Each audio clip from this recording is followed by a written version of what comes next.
a positive development, no?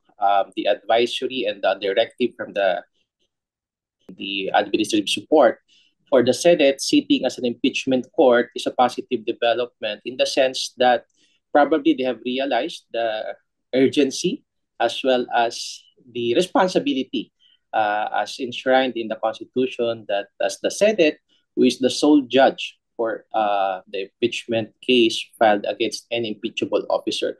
So with that development, I believe that there will be a possibility, a big possibility that trial will commence the soonest possible.